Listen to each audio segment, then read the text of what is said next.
چنانچہ غامدیہ قبیلہ کی ایک عورت نبی علیہ الصلوۃ والسلام کی خدمت میں حاضر ہوئی، کہنے لگی اے اللہ کے حبیب صلی اللہ علیہ وسلم، مجھ سے بڑا گناہ سرزد ہو گیا ہے، آپ مجھے پاک کر دیجئے۔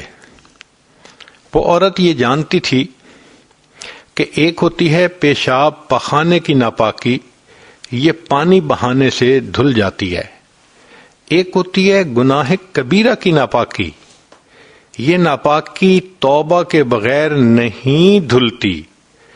مثال کے طور پہ جس بندے نے زنا کا ارتکاب کیا، وہ 70 مرتبہ بھی غسل کر لے تو وہ پاک نہیں ہو سکتا جب تک کہ زنا سے توبہ نہیں کرے گا۔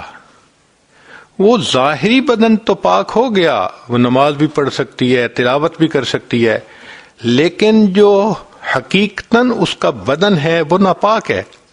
تو اللہ رب العزت نے ہر عورت کو پاک دنیا میں پیدا کیا ہے، خاوند کے ساتھ رہے تو شرعاً جائز اس کا بدن پاک رہتا ہے۔ جس عورت کے جسم کو غیر محرم نے غیر شرعی طریقے سے ہاتھ لگائے، اس عورت کا جسم پولیوٹڈ ہو گیا، ناپاک ہو گیا۔ اگر فقط ہاتھ لگانا تک تھا تو تھوڑا ناپاک، اور اگر زنا کا ارتکاب تھا تو پورا جسم ناپاک۔ اب یہ ناپاکی توبہ کے بغیر نہیں دھل سکتی۔ چنانچہ ہمارے لیے اللہ رب العزت نے یہ واقعہ صادر کروایا کہ وہ خاتون نبی علیہ الصلوۃ والسلام سے آ کر عرض کرتی ہے اللہ کے حبیب مجھے پاک کر دیجئے۔ نبی علیہ السلام نے دوسری طرف دیکھ لیا، اس نے ادھر سے آ کے پھر یہی بات کی۔ آپ صلی اللہ علیہ وسلم نے تیسری طرف دیکھا، اس نے تیسری طرف آ کر یہی بات کی۔ جب اس نے 4 مرتبہ اقرار کر لیا کہ مجھ سے بڑا گناہ سرزد ہو گیا، تو نبی السلام نے فرمایا تجھے وہم ہو گیا ہوگا۔ وہ کہنے لگی اے اللہ کے حبیب صلی اللہ علیہ وسلم، میں حاملہ ہوں، مجھے حمل ہو گیا، اس لیے میں پکی بات کر رہی ہوں۔ تو نبی السلام نے فرمایا اچھا تم جاؤ، اور جب تمہارے ہاں بچے کی ولادت ہو جائے تب میرے پاس آنا۔ یہ عورت واپس گھر آ گئی۔ اب اس کے پاس گڈ 9 منتھ تھے۔ ان 9 مہینوں میں یہ اپنی رائے بھی بدل سکتی تھی، یہ کسی دوسری بستی میں جا کے رہ سکتی تھی، یہ چلی جاتی وہاں سے، کوئی اس کے پیچھے پولیس تو نہیں پڑی ہوئی تھی، مگر یہ اپنی ضمیر کی قیدی تھی۔ اس کا ضمیر اس کو جھنجھوڑ رہا تھا، ملامت کر رہا تھا کہ دیکھو تم ناپاک ہو چکی ہو، اب اسی حال میں اگر تم مر گئی تو قیامت کے دن تمہیں ناپاک کھڑا کیا جائے گا۔ اور حدیث پاک کا مفہوم ہے کہ جو عورت زنا سے توبہ کیے بغیر مرے گی، قیامت کے دن اس بے پردہ عورت کو اللہ تعالیٰ نہیں دیکھیں گے۔ تو اس کے دل میں یہ تھا کہ اللہ میری طرف دیکھنا بھی پسند نہیں کریں گے، میری شکل بھی نہیں دیکھیں گے، مجھے پاک ہونا ہے۔ نہ اس کو دن میں چین تھا، نہ اس کو راحت میں سکون تھا۔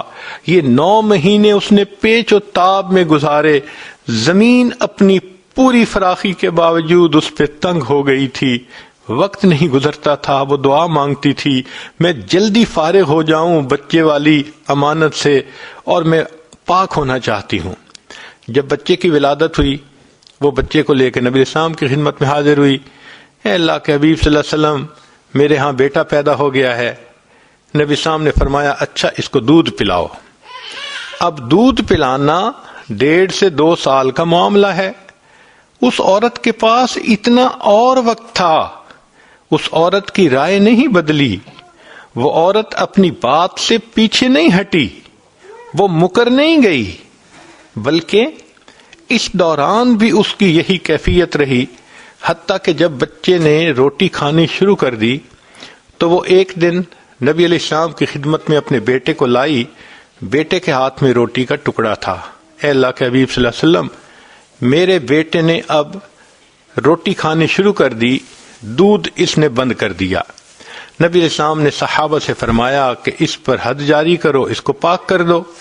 وہ عورت جانتی تھی میرے قبیلے کی بدنامی ہوگی، وہ جانتی تھی کہ مجھے اذیت ملے گی، میری موت آ جائے گی، مگر وہ اتنا بھی جانتی تھی کہ دنیا کی ذلت کم ہے، قیامت کے دن کی ذلت بڑی اور بری ہے، لہذا اس نے کہا کہ مجھے پاک کیجئے۔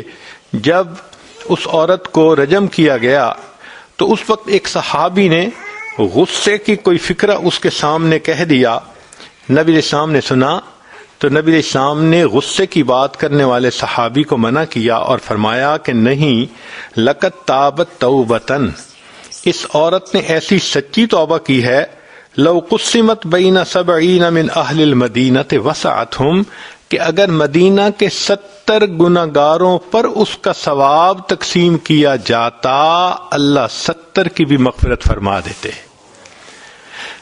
تو ایسے لوگ کہ جن سے غلطی سرزد ہوئی اور پھر وہ عزم کے پہاڑ بن گئے، پھر انہوں نے ایسی توبہ کی جیسی کرنی چاہیے تھی، ان تائبین کے واقعات پڑھ کر بھی انسان کو ہمت ملتی ہے۔